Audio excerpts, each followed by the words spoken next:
शरीर से बहुत जन्मों में अशुभ कर्म हुए हैं, उनका क्षय सेवा से होता है।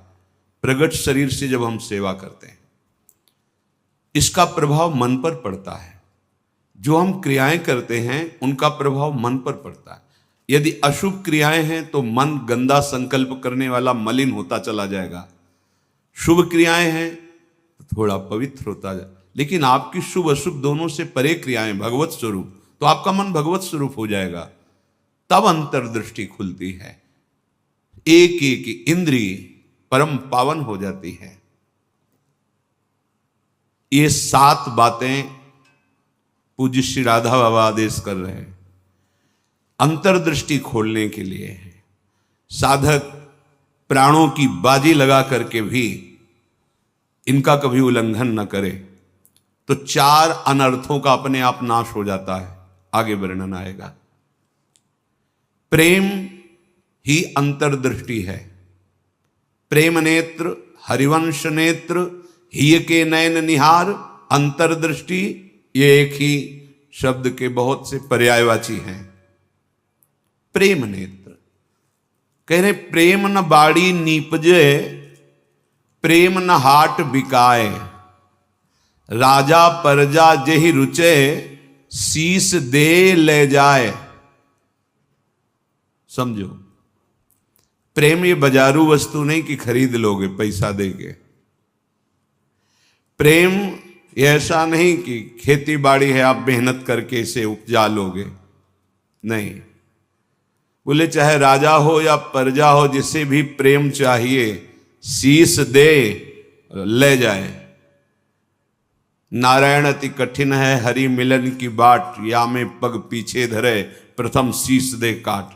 प्रथम शीस दे काट, शीस दे ले जाए, इसका क्या भाव होता है? अहम का समर्पण, बिका हुआ मैं हूं, मेरी कोई इच्छा नहीं, मेरी कोई चाह नहीं, अब जो ही कहें करें हम सोई, और जैसा वो करते जोई जोई प्यारो करे सोई मुझे भावे। बात हो गई। प्रेम नेत्र खुलने का अधिकारी हो गया। ये अहम ही तो नचा रहा है। ये कभी वैराग्य में बैठा लेगा, कभी तपस्या में, कभी भोगों में, कभी प्रमाद में। इसके अनुसार थोड़ी भूमिकाएं बनती हैं भक्ति की या ज्ञान की। आचार्यवाणी गुरुवाणी उनकी आज्ञा अनुसार चलने पर हृदय में भूमिकाएं जागृत होती रहती है। ये अहंकारी देहाभिमानी सुधरना ही नहीं चाहता, मनमानी आचरण करना चाहता है। मनमानी आचरणों से ही तो आज तक हम विमुख रहे, सुख से, शांति से, भगवदानंद से। दुख और अशांति, क्लेश और बंधन बार बार यही मन और बुद्धि तो दे रहे हैं। बिल्कुल सत्य बात कह रहा हूं, इसे केवल सुनना ही मत समझ लेना। पूज्य राधा बाबा के वचन। ये 7 आए बिना तुम चाहे प्रेम के प्रवचन कर लो, चाहे सुन लो, प्रेम तुम्हारे हृदय में जागृत नहीं होगा, अंतर्दृष्टि नहीं खुलेगी। श्रीपाद कह रहे अंतर्दृष्टि पश्य वृंदावनस्य। अंतर्दृष्टि से वृंदावन का दर्शन होता है। हमारी देखो बाहर नेत्र तो हैं पर त्रिगुणात्मिका माया के हैं। स्त्री दिखाई देती, पुरुष दिखाई देता है, जड़ दिखाई देता है, चैतन्य दिखाई देता है, अच्छा दिखाई देता है, बुरा दिखाई, ये कुछ नहीं। यहां सब चिदानंद वपु प्रियाजू की सहचरियां और दिव्य एक पत्ते की कांति के बराबर भी महामहिम वैकुंठ नहीं है। ये वृंदावन है। वृंदावन द्युति पत्र की उपमा को कछु नाही, कोटि कोटि वैकुंठ हो तेसम कहे न जाए। क्यों कि एक एक पत्ते और फूल में मेरी लाडली जू का प्रतिबिंब पड़ता है। पत्र प्रसून बीच प्रतिबिंब ही नख सिख प्रिया जनावे। कहां? वैकुंठ में। वो सुख तो सखाओं को भी अच्छा नहीं लगा वैकुंठ का। फिर नित्य प्रिया प्रीतम के अंग सेवी सहचरी भाव अलग। तो वृंदावन अंतर्दृष्टि पश्य। जब तक भगवत साक्षात्कार नहीं हो जाता तब तक बहुत सावधान। इसके बाद सावधान रहने की जरूरत ही नहीं। जैसे मन सच्चिदानंद प्रभु का स्पर्श करेगा फिर इसको विषय सेवन की स्मृति ही नहीं रह जाती। उसे उपरती अवस्था कहते हैं। एक होती त्याग अवस्था, ये साधक करता है। विषयों के प्रति आकर्षण है पर भोगूंगा नहीं, क्योंकि मुझे भगवत प्राप्ति करनी है। दूसरी होती वैराग्य अवस्था, भोगों का सानिध्य है, ये भी जानते हैं कि हाँ ये भोगने में मन बुद्धि कहते हैं कि सुखद है, पर नहीं, राग रहित हो रहा है। और एक स्थिति आती है कि भोग सामग्री सानिध्य है, ये भोगने वाली चीज इसकी स्मृति ही खत्म। जैसे विष्ठा देख करके भोगने की खाने की इच्छा नहीं होगी, वमन देखकर खाने की इच्छा नहीं होगी, मलवत वमनवत विश्ववत, ऐसे यहां से लेके ब्रह्मलोक तक के भोगों का उसे त्याग हो जाता है, जिसे उपरति कहते हैं। भोग सामग्री है, भोगने की इच्छा ही नहीं है, ये बोध भी नहीं रहता कि ये भोगना चाहिए, क्योंकि अखंड स्मृति जागृत हो गई आराध्य देव की। पहला, उपासक को शांत लक्षण धारण करना है। काम आ रहा है, क्रोध आ रहा है, कोई गाली दे रहा है, विक्षेप हो रहा है, प्रतिकूलता आ रही, अपमान, अनुकूलता आ रही, सम्मान। शांत का मतलब ना हर्ष न शोक, गंभीर, अंदर से गंभीर शांत।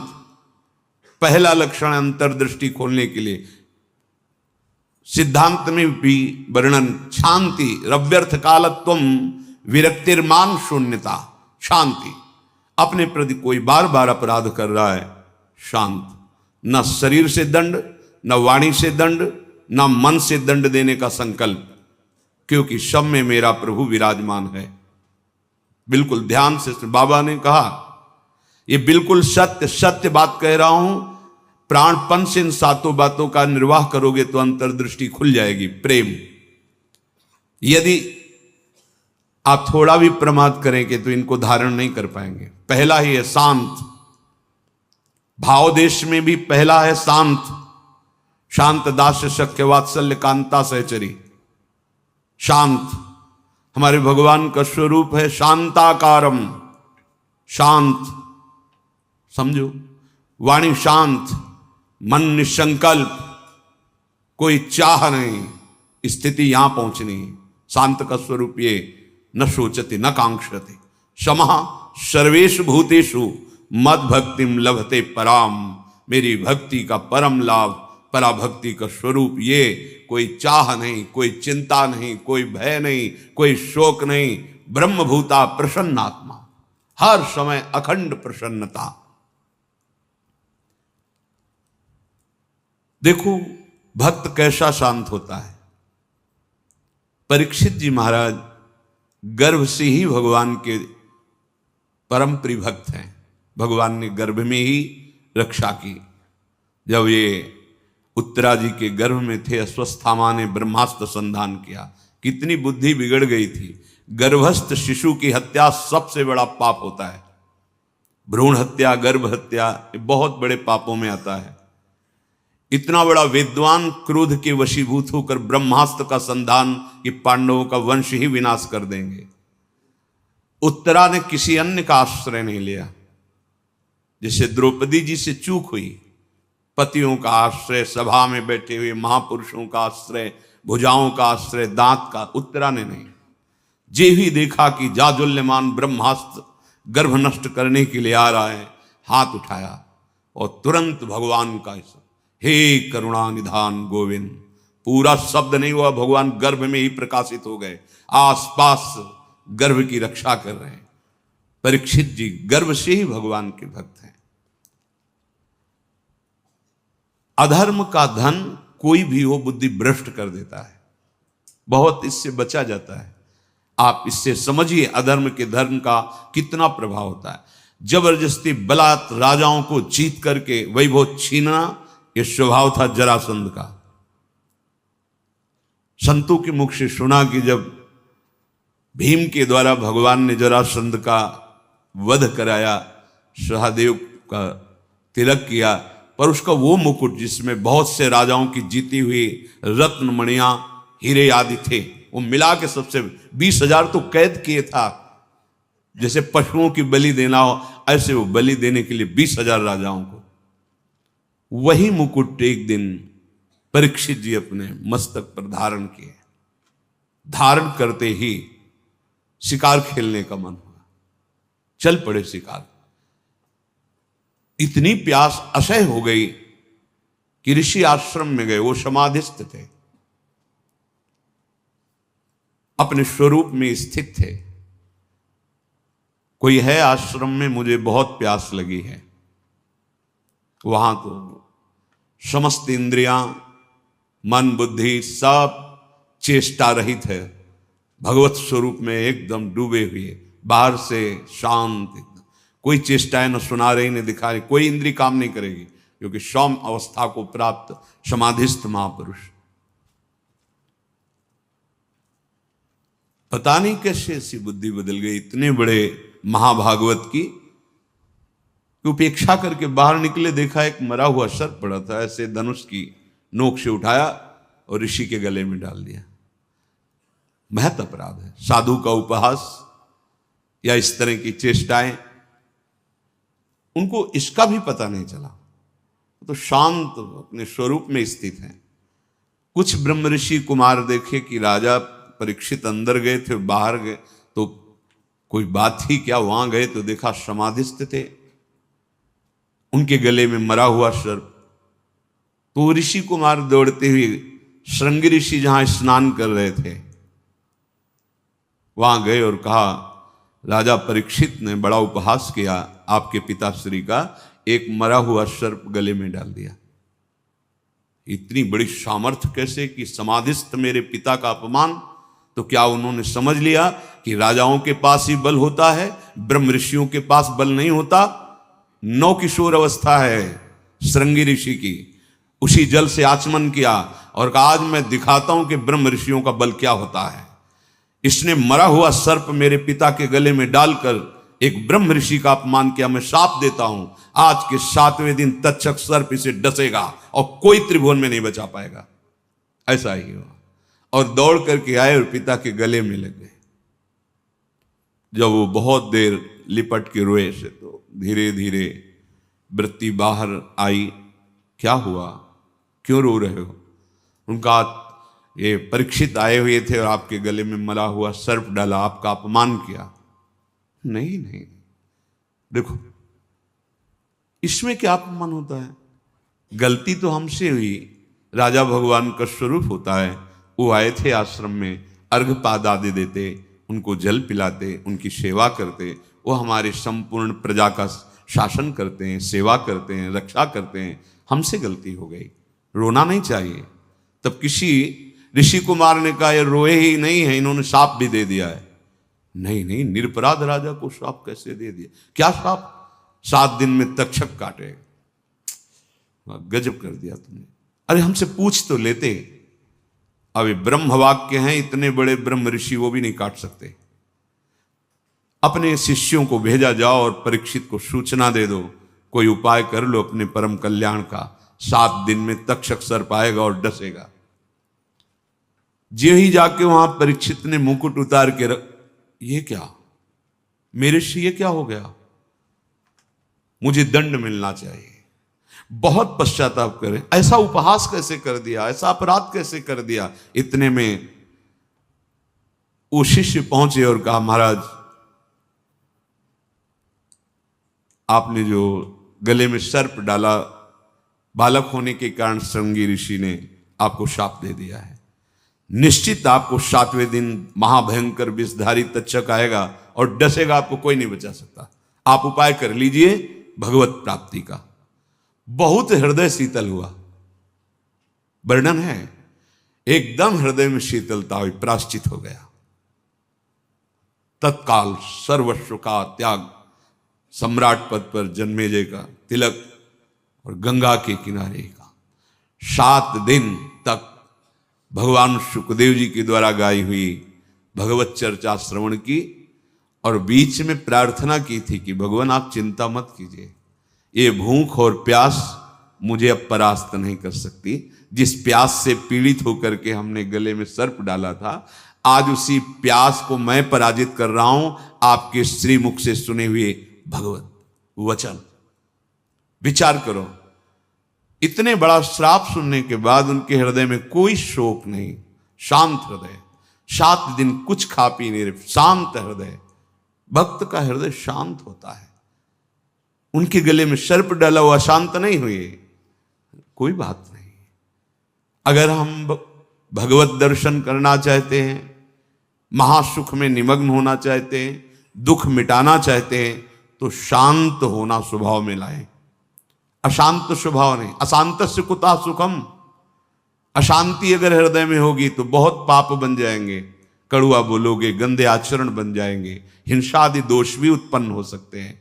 इसलिए पहला अंतर्दृष्टि खोलने के लिए शांत, हमारा भाव भी पहला शांत भाव।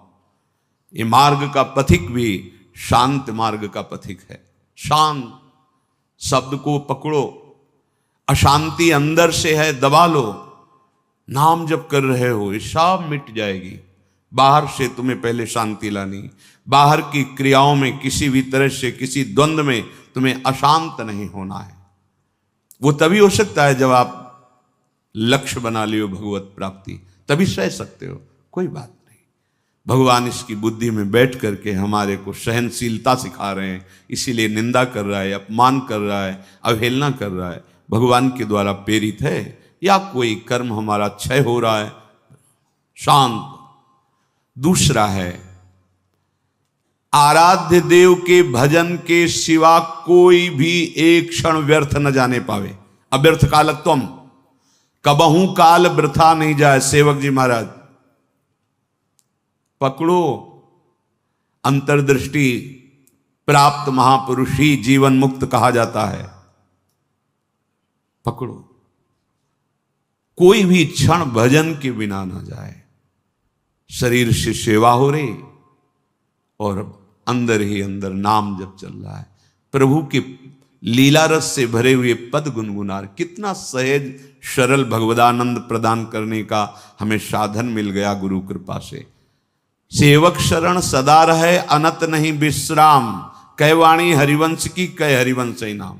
या तो नाम मंत्र चल रहा है और या वाणी जी गुनगुना रहे हैं। एक क्षण भी न जाए। देखो, प्रयास करो। गुरु कृपा बल में ऐसी सामर्थ्य है, अहंकार में नहीं। एक क्षण भी भजन के बिना ना जाए, अंतर्दृष्टि तभी खुलेगी।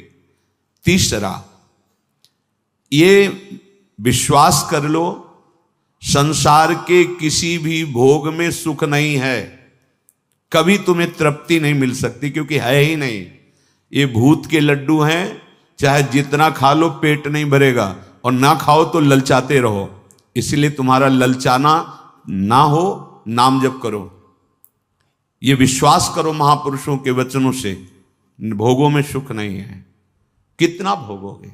महाराज ययाति ने अपने शरीर से तो यौवन अवस्था का भोग किया ही, अपने पुत्र की यौवन अवस्था लेकर फिर भी तृप्ति नहीं हुई। तब उन्होंने कहा, संपूर्ण संसार के ये सब भोग भगवत विमुख व्यक्ति एक को दे दिए जाएं तो भी वो तृप्त नहीं हो सकता, क्योंकि नहीं है। कल किसी ने प्रश्न किया था, ऐसा ऐसा हमने सैकड़ों ऐसा ऐसा सब किया, तो हमने कहा ईमानदारी से बताना, वृंदावन में बैठे हो, क्या तुम्हारी तृप्ति हुई, क्या सुख हुआ? तो चिल्ला के रो के बोला, नहीं, नहीं होगी। विनिश्चितम बदामि तेना अन्यथा वचांस। गोस्वामी जी के, मैं झूठ नहीं बोल रहा, सत्य कह रहा हूं। हरिम भजन्ति, बिना भजन के तुम्हारे इंद्रियां, तुम्हारा मन, तुम्हारा हृदय शीतल हो ही नहीं सकता, विश्राम पा ही नहीं सकता। ये जलाती रहेंगी कामनाएं, तृष्णा, वासनाएं। इसलिए पहले समझ लो, गुरुजनों के वचन मान लेने से निकल जाओगे। अगर अनुभव करने की चले भोग राज्य में, तो आज तक कोई ऐसा नहीं हुआ कि स्वयं लौट पाया हो। हमारी आपकी तो बात जाने दो, बड़े बड़े महापुरुषों में।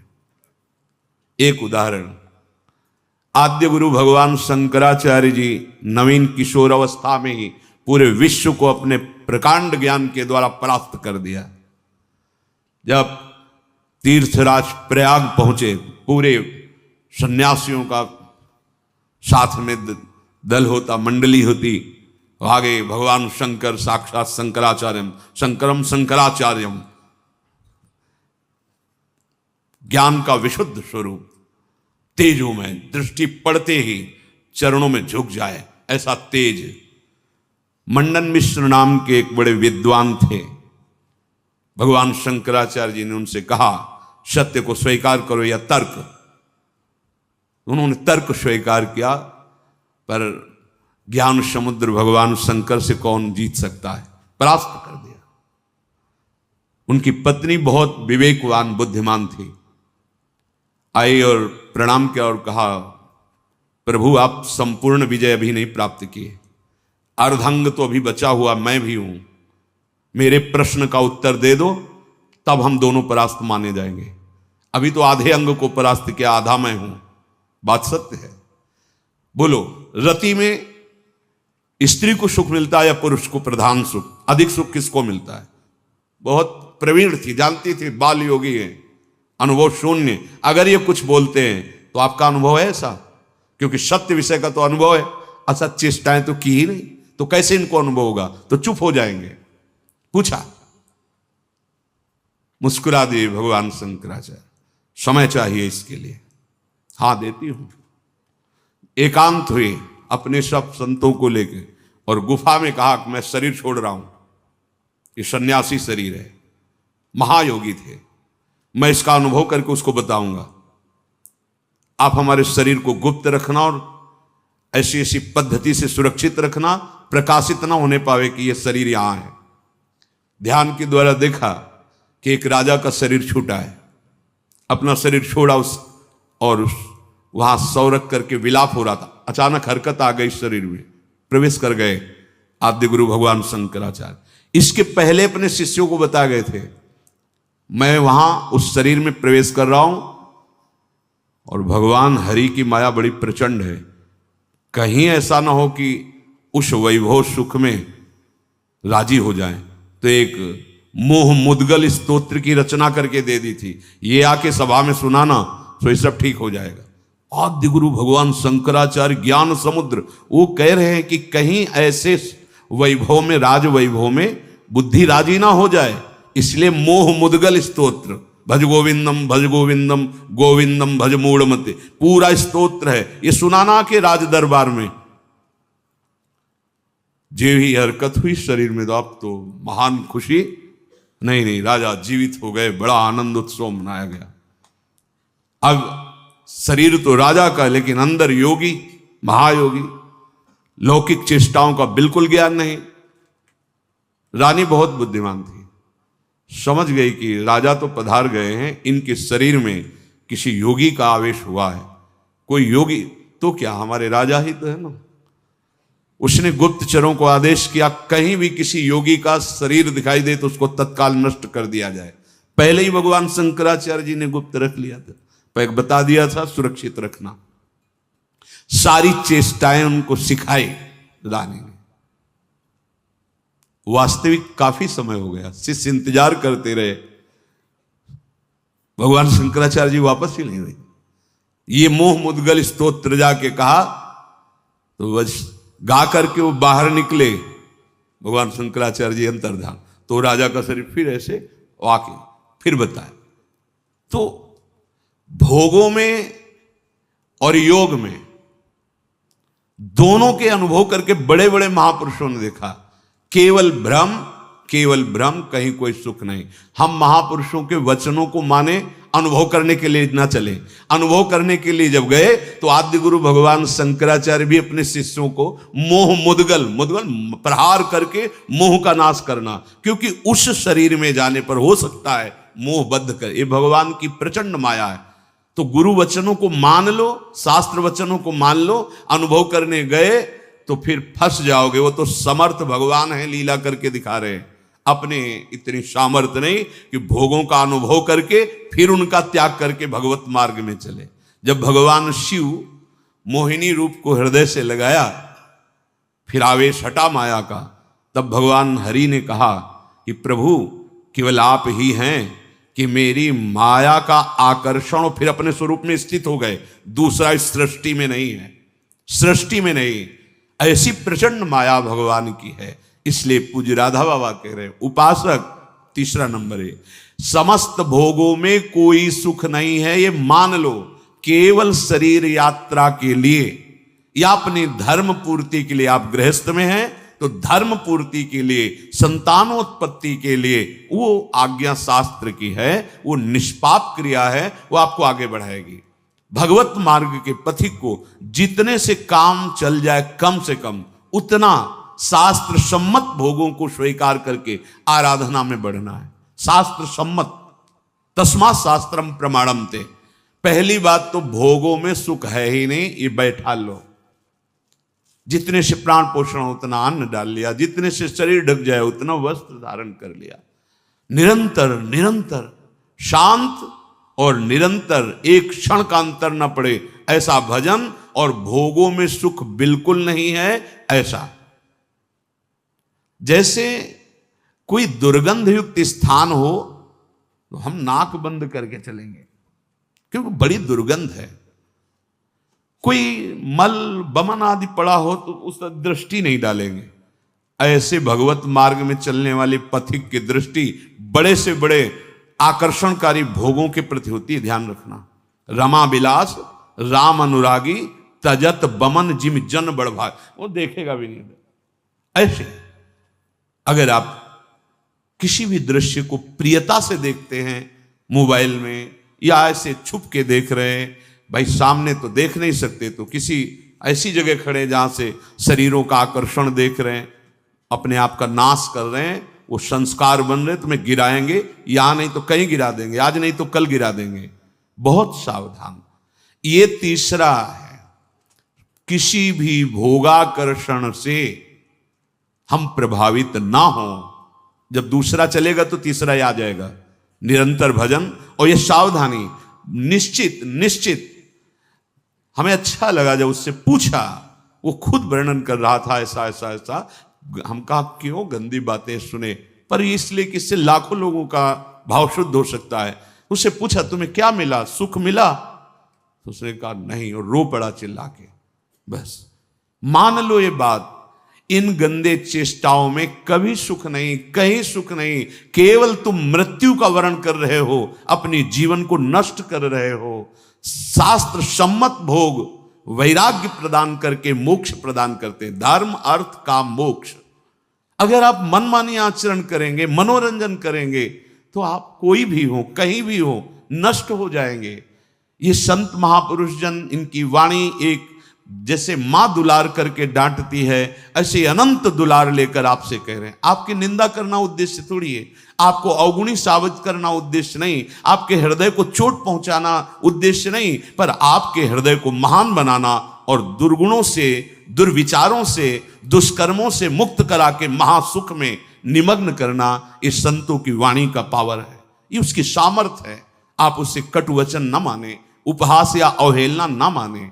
जैसे हम चाहे जो रोग हो डॉक्टर के सामने पेश करते हैं, ऐसे ही बड़ी कृपा है उनके ऊपर जो अपने अवगुणों को अवगुण मान रहे हैं और उनसे दूर होना चाहते हैं। ये कोई आश्चर्य में बात नहीं, क्योंकि भगवती माया बहुत बलवती है। भगवत विमुख कुछ भी करा सकती माया।